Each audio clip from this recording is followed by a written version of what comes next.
see the murals, I think the first impression is it's almost like a bird's eye view of Texas, because it's from the very beginning and it sweeps through that wonderful history.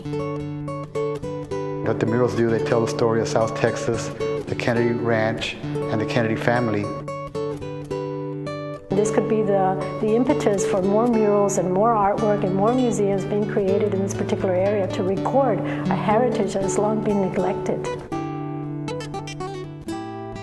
When I see it finished, I see something that is left for Texas, something that we've given back to Texas, and I'm proud of that. South Texas, a sweeping, desolate landscape with few inhabitants, an often hostile climate, and a variety of cultural and ethnic influences dating back many hundreds of years.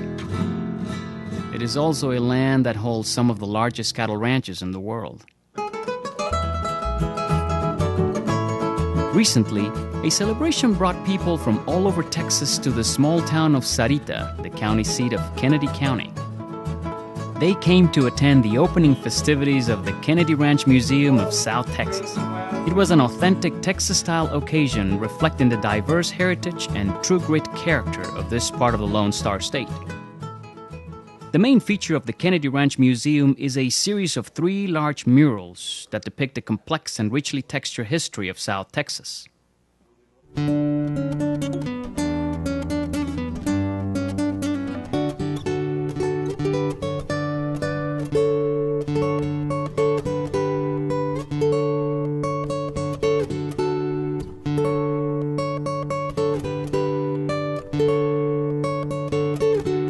Museum designer Steve Harding chose to feature murals at the Kennedy Ranch Museum because of their prominence in Latin American culture and the close ties of South Texas with Mexico. He knew that murals would be an effective and appropriate way to tell the story of the region. Large murals make a powerful statement that documents history, culture, and, more often than not, the struggle of the common man for justice and freedom. As an art form, the painting of murals goes back even further in history. The conquistadors were the first Europeans to see the ancient and mysterious pictographs found in caves and on cliffs throughout Texas. And the pre-Columbian peoples of North and South America recorded their rituals and history on the walls of their great pyramids.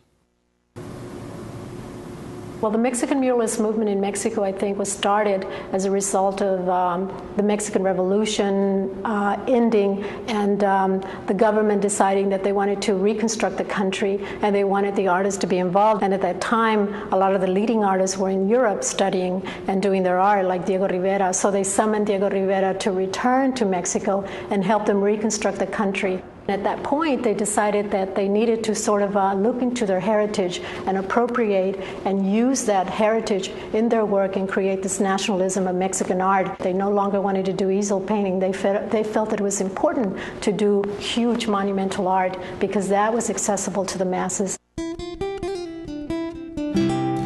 Large murals, such as this one in the post office in San Antonio, began to appear in public buildings across the U.S. during the Great Depression. The Hall of State on the Texas State Fairgrounds in Dallas also features a large mural from the 1930s. In the 1960s and 70s, a Mexican-American artistic renaissance occurred in the Southwest as Hispanic artists portray their cultural heritage on colorful murals throughout the area.